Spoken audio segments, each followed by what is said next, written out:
எல்லாம் இறைவன் ஒருவனுக்கே. திருச்சிற்றம்பலம். தென்னாடுடைய சிவனே போற்றி, எண்ணாற்றவர்க்கும் இறைவா போற்றி போற்றி.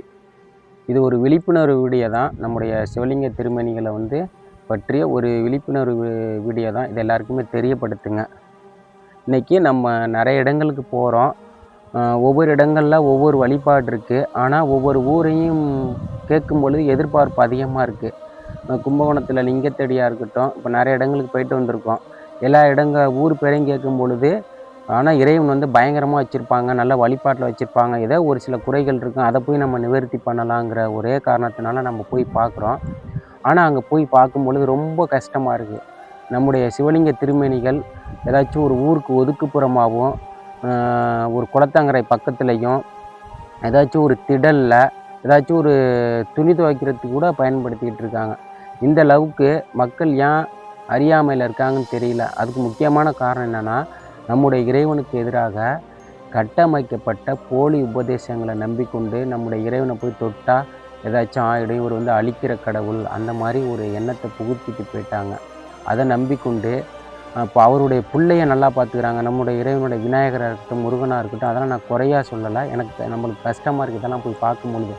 அவங்க பிள்ளைங்களை நல்லா பார்த்துக்கிறாங்க. இன்றைக்கி மாரியம்மன் கோயிலாக இருக்கட்டும், காளியம்மன் கோயில், இது மாதிரி நிறைய தெய்வங்கள் நல்ல வழிபாட்டில் வச்சுருக்காங்க.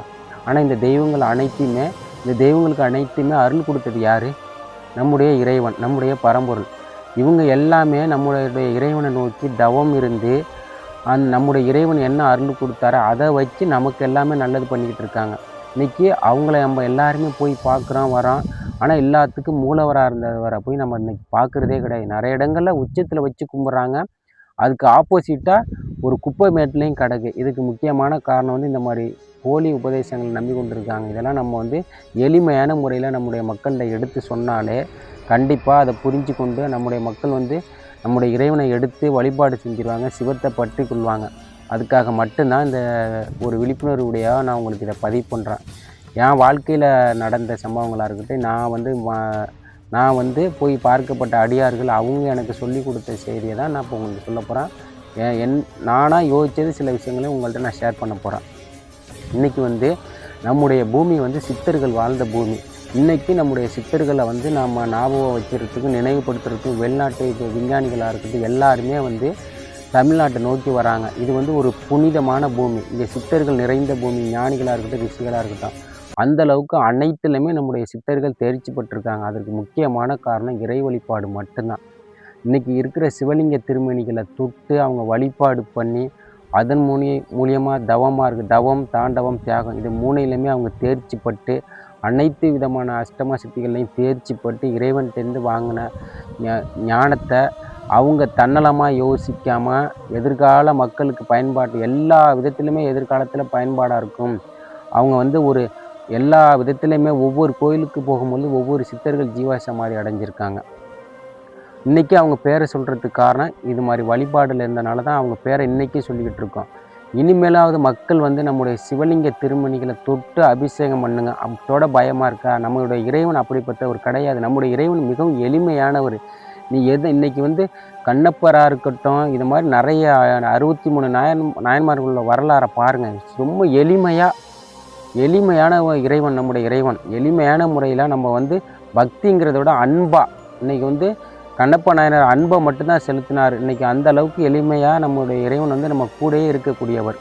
அவர் என்றைக்குமே நமக்கு தீங்கே நினைக்க மாட்டார். அவரை பார்த்தாலும் சரி, பார்க்காம இருந்தாலும் சரி, நமக்கு நல்லதே மட்டும்தான் நினைப்பார். அப்படி தான் ஒவ்வொரு இடங்கள்லாம் போய் பார்க்கும் பொழுது ஒரு சிவலிங்க திருமேனிகள் ஒரு குப்பை மேட்டில் எல்லாம் கிடக்கு. ஆனாலும் கூட அந்த ஊர் நல்லா இருக்குது. ஏதாச்சும் ஒரு சில குறைகள் தான் வைப்பார். ஏன்னா நிறைய பேர் கூட நினைக்கலாம் இறைவன் அவர் தான் இறைவனாச்சு, அவரை மாற்றிக்கலான்னு. ஆனால் அப்படி கிடையாதுங்க. இறைவன் எல்லாத்துக்குமே ஒரு கணக்கு போட்டு வச்சுருப்பார். இன்றைக்கி 1000 ஒரு ரோட்டில் ஒரு கல் கிடக்கு, நிறைய பேர் போவாங்க. இருந்தாலும் ஒரு சில பேர் அந்த கல்லை தூக்கி உரமாக போட்டு போவாங்க. அந்த மாதிரி தான் இறைவன் ஒரு கணக்கு போட்டு வச்சுருப்பார். இந்த நேரத்தில் நம்ம அவருக்கு தெரிஞ்ச தவம் மட்டும்தான். இறைவன் அடைய ஒரே வழி தவம், தாண்டவம், தியாகம், இந்த மூணையுமே பண்ணால் தான் இறைவனை அடையலான்னு என்னுடைய நோக்கம். எனக்கு ஒரு சில பேர் சொல்லி கொடுத்துருக்காங்க, அதை உங்கள்கிட்ட நான் தெரியப்படுத்துகிறேன். இன்றைக்கி ஒவ்வொரு ஊர்லேயும் போய் பார்க்கும் பொழுது அடியார்கள் கண்களுக்கு இப்போ முக்கியமாக என் கண்ணுக்கு தெரிகிறது எல்லாமே என் கூட வர அடியார்கள் எனக்கு சொல்லி கொடுத்த மாதிரி இறைவன் தவத்தில் இருக்கார். எனக்கான நேரம் வரும் வரைக்கும் நான் காத்துக்கிட்டு இருப்பேன். யாரே ஒருவர் மூலியமாக சின்ன சின்ன விஷயம் எடுத்த எடுப்புலேயே போய் நம்ம வந்து எதுவும் பண்ண முடியாது. நமக்கு தெரியப்படுத்தினவங்க, அவங்களுக்கு தெரியப்படுத்தினவங்க யாராச்சும் ஒருத்தவங்க வந்து அங்கே போகிறவங்க ஒரு பூ வச்சுட்டு போவாங்க, ஒரு விளக்கேற்றி வைப்பாங்க. அது எல்லாத்தையுமே இறைவன் நோட் பண்ணிக்கிட்டு இருப்பார். ஒவ்வொரு ஸ்டெப்பாக லாஸ்ட்டாக ஃபைனலாக ஒரு ஆளை ஃபிக்ஸ் பண்ணியிருப்பார். ஆனாலும் கூட அதுக்கு முன்னாடி பண்ண எல்லா நற்செயல்களுமே சேர்ந்து ஃபைனலாக இறைவனுக்கு வந்து ஒரு நல்ல நிலைமைக்கு கொண்டு போவாங்க. அது மாதிரி தான் இன்றைக்கி இறைவன் வந்து நிறைய இடத்துல தவம், என்னை பொறுத்தளவு தவம் இருக்கார். அவருக்கான நேரம் வரையும் காத்துக்கிட்டு இருக்காரு. அதனால் யாரையும் வந்து துன்புறுத்தலை, யாரையும் கஷ்டப்படுத்தலை, யாருக்குமே கெட்டது செய்ய விரும்பலை. நல்லதை மட்டும்தான் நம்முடைய இறைவன் நினைப்பார். நீங்கள் அவரை பார்த்தாலும் சரி, பார்க்காம இருந்தாலும் சரி, நல்லதை மட்டும்தான் நினைப்பார். நம்முடைய இறைவன் ரொம்ப எளிமையானவர். அதிகமான பூஜைகளையும் ஏற்றுக்குவார். பூஜையே பண்ணாமல் ஒரு சொம்பு தண்ணியை தூக்கி ஊற்றி விட்டு அங்கே கிடக்கிற பூவை பறித்து வச்சுட்டு மனதார வேண்டிக்கிட்டு அதையும் நம்முடைய இறைவன் விரும்புவார். அந்த மாதிரி இறைவனை நம்ம வந்து குப்பை மேடுகளையும் இந்த மாதிரி காட்டுப்பகுதிகளெலாம் போட்டு இருக்கும்போது ரொம்ப கஷ்டமாக இருக்குது. இதுக்காக நம்முடைய சித்தர்கள் வந்து அவங்க இவ்வளோ பெரிய வழிபாடை நமக்கு கொடுத்துட்டு போனாங்க. சிம்பிளாக ஒவ்வொரு ஊர்லேயுமே ஒவ்வொரு சிவன் ஆலயம் இருக்குது. எல்லா ஒரு ஒரு பழக்கம் இருக்குது. ஒரு ஊரில் ஒரு சிவன் ஆலயம் தான் இருக்குன்னு அப்படியெல்லாம் கிடையாது. நம்ம இறைவன் வந்து எல்லா இடத்துலையுமே நிறைந்திருக்காரு. எல்லா இடத்துலையுமே இருக்கார். அது வந்து இன்றைக்கி ஒரு இறைவன் இருக்கார். அதை தூக்கி வச்சு நம்ம செட்டு போட்டு கொடுக்குறோம், ஒரு பராமரிப்பில் கொடுத்துட்டோம். அதன் மூலியமாக வழிபோக்கு வர அந்த இடத்துல ஒரு அன்னதானம் நடக்குதுன்னா ஒரு விதமான நிறைய பேர் குறைகளோடு வருவாங்க. அன்னதானம் போடுவாங்க, அங்கே வரவங்க சாப்பிட்டு போவாங்க. அது மாதிரி நம்முடைய வழிபாடும் அப்படி தான் இருந்திருக்கு. இந்த மாதிரி ஆலயங்கள்லாம் நம்ம மீட்டெடுக்கணும். வெட்ட வெளியில் இருக்கக்கூடிய சிவலிங்க திருமணிகளை மீட்டெடுத்து நம்மளால் என்ன பண்ண முடியுமோ, கண்டிப்பாக இறைவன் வந்து எல்லாருக்குமே அந்த பாக்கியத்தை கொடுக்க மாட்டார்.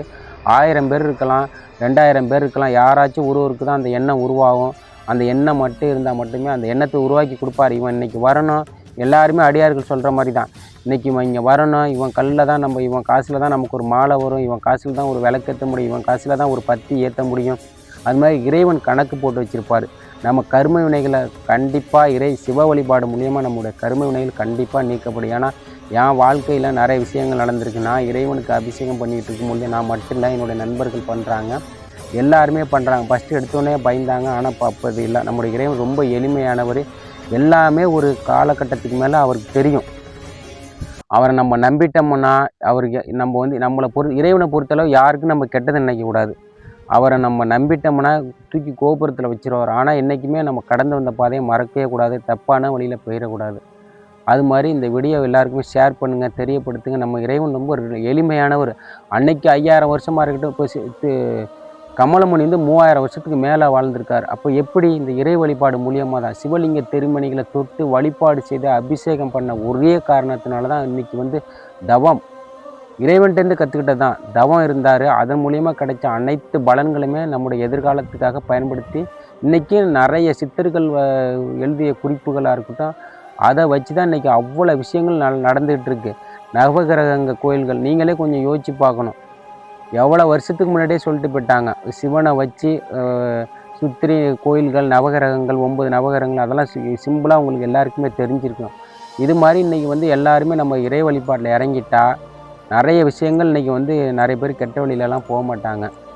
இன்றைக்கி நிறைய இடங்களில் வந்து சிவலிங்க திருமணிகள் இப்படி இருக்குது. இந்த நிலையெல்லாம் மாறணும். அதற்கு தான் நம்ம எல்லாருமே வந்து போராடிக்கிட்டு இருக்கோம். சிம்பிளாக நம்முடைய இறைவனை வந்து எல்லாருக்கும் நம்ம இறைவன் இப்படி தான் ரொம்ப எளிமையானவர். இவரை போய் தொட்டாலும் சரி, நம்மளை என்ன சொல்கிறது, நம்ம இறைவன் காத்துக்கிட்டு இருக்காருங்க. ஒவ்வொரு இடத்துக்கும் நம்ம இன்றைக்கி திருவாரூர் பெரிய கோயில், திருவண்ணாமலை போகிறோம், உத்தரகோசம் அங்கே போகிறோம், சிதம்பரம் போகிறோம், இது மாதிரி நிறைய திருவனைக்காவல் போகிறோம், நிறைய கோயில்களுக்கு போகிறோம்.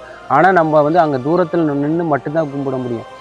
ஆனால் அதையும் தாண்டி இன்றைக்கி நிறைய சிவலிங்க திருமேனிகள் வந்து தவம் இருக்குது. இன்றைக்கி வந்து நம்மளை யாராச்சும் தொட மாட்டாங்களா, தொட்டு நம்மளுக்கு ஒரு பூ வைக்க மாட்டாங்களா, ஒரு பத்தி கொளுத்த மாட்டாங்களா, நம்ம தலையில் ஒரு குடம் தண்ணி ஊற்ற மாட்டாங்களா அப்படின்னு காத்துக்கிட்டு இருக்கு. நிறைய சிவலிங்க திருமேனிகள் காத்துக்கிட்டு இருக்கு. நீங்கள் தைரியமாக போகலாம், போய் நம்ம இறைவனை கும்பிடலாம். அவருக்கு தெரியும் நமக்கு என்ன தேவை, நமக்கு என்ன வேணுங்கிறத அவருக்கு தெரியும். அவர் மட்டுமே முடிவு பண்ணுவார். நீங்கள் பயப்படாமல் போய் ஒரு பூ எடுத்து வைக்கலாம். புரியுதுங்களா? நீங்கள் வந்து நம்ம இறைவனுக்கு எதிராக நிறைய இதெல்லாம் நீங்கள் நம்பாதீங்க. யார் என்ன சொன்னாலும் நம்புவாங்க. இப்போ நான் சொன்னதை கூட நீங்கள் யோசித்து பார்க்கலாம், இந்த பையன் சொல்கிறது கரெக்டாக தப்பான்னு. சித்தர்களாக இருக்கட்டும், எனக்கு முக்கியமான எங்களுடைய நோக்கம் வந்து சிவலிங்க திருமணிகளை மீட்டெடுக்கணும். மீட்டெடுத்து நம்முடைய இறைவன் வந்து மீட்டெடுத்து நல்ல நிலைமைக்கு கொண்டு வரணும். இப்போ எங்களால் முடிஞ்சது ஒரு பாக்கெட் திருநீரும் 1 லிட்டர் எண்ணெயும் கொடுத்துக்கிட்டு இருக்கோம். அதான் இப்போதைக்கு நம்மளால் முடியும். போக போக நிறைய கோயிலோட எண்ணிக்கை அதிகமாக அதுவும் நம்ம அதிகப்படுத்தலாம். இதன் மூலியமாக இப்போ ஒவ்வொரு கோயிலுக்கு போகும்பொழுது கோயிலுக்கு பக்கத்தில் கஷ்டப்படுறவங்க இருக்காங்க, ரொம்ப கஷ்டப்படுறவங்க இருக்காங்க. இறைவன் அது டிசைட் பண்ணி வச்சுருவார். எனக்கு ஒரு நல்ல விஷயம் நடக்கும்பொழுது இவங்களுக்கும் ஒரு நல்ல விஷயம் நடக்கும். கஷ்டப்படுறவங்கலாம் இருக்காங்க. இறைவனை வைத்துக்கொண்டே போகிற போக்கில் ஏதாச்சும் ஒரு 4 பேருக்கு நல்ல கஷ்டப்படுறவங்களா பார்த்து நல்லது செஞ்சுட்டு போகலாம். கண்டிப்பாக இந்த வீடியோ எல்லாருக்குமே தெரியப்படுத்துங்க, ஷேர் பண்ணுங்கள். நம்முடைய இறைவன் மறுபடியும் சொல்கிறேன், நம்முடைய இறைவன் மிகவும் எளிமையானவர். நம்ம போய் நமக்காக காத்துக்கிட்டு இருக்காரு. யாராச்சும் வந்து தொட மாட்டாங்களா, தொட்டு அபிஷேகம் பண்ண மாட்டாங்களா, ஒரு பூ வைக்க மாட்டாங்களான்னு, என்னடா சொன்னதே திருப்பி சொல்கிறேன்னு நினைக்க வேண்டாம். எனக்கு தெரிஞ்சதை நான் சொல்கிறேன். இதை எல்லாருக்குமே தெரியப்படுத்துங்க. ஏன்னா இன்றைக்கி வந்து எல்லா விதத்துலேயும் வந்து சித்தர்கள் வந்து நம்ம ஒவ்வொரு கோயிலையும் சித்தர்களை பார்க்குறோம், உணர்கிறோம் அப்படின்னு சொல்கிறோம். அவர் மூலியம் நிறைய விஷயங்கள் நமக்கு தெரிய வருது, முன்னாடியே காட்டி கொடுத்துட்றாங்க. அப்படியெல்லாம் சித்தர்களுக்கு இந்த விஷயம் எல்லாம் எங்கேருந்து கிடச்சிதுன்னா, நம்முடைய சிவலிங்க திருமணிகளை தொட்டு அபிஷேகம் பண்ணது, அவரை நோக்கி தவம் இருந்தனால தான் இன்றைக்கி அவருங்க சித்தர்கள் பேர்லாம் நம்ம சொல்லிக்கிட்டு இருக்கோம். கண்டிப்பாக இது நம்ம பேர் நாளைக்கு சொல்லணும், எதிர்காலத்தில் நம்முடைய பேர் சொல்லணும், நம்ம பயப்படாமல் போய் நம்ம சிவலிங்க திருமணிகளை தொட்டு அபிஷேகம் பண்ணலாம். நமக்கு தெரிஞ்ச 4 வார்த்தை இன்றைக்கி திருவாசகம் இருக்குது. சிம்பிளா தென்னாடுடைய சிவனை போற்றி எண்ணாற்றவர்க்கும் இறைவா போற்றி அப்படின்னு சொல்லிட்டாலே போதும். எதுவுமே தெரியலையா, ஒரு பூவை வச்சுட்டு ஐயா எனக்கு ஒன்றுமே தெரியல, எனக்கு தெரிஞ்சதெல்லாம் நீ மட்டும்தான், நீ என்ன கொடுக்குறியோ அதை நான் தாராளமாக ஏற்றுக்கிறேன் அப்படின்னு சொல்லிட்டு வாங்க. கண்டிப்பாக நம்முடைய இறைவன் நமக்கு நல்லது மட்டுமே நினைப்பார். சிவாய நம.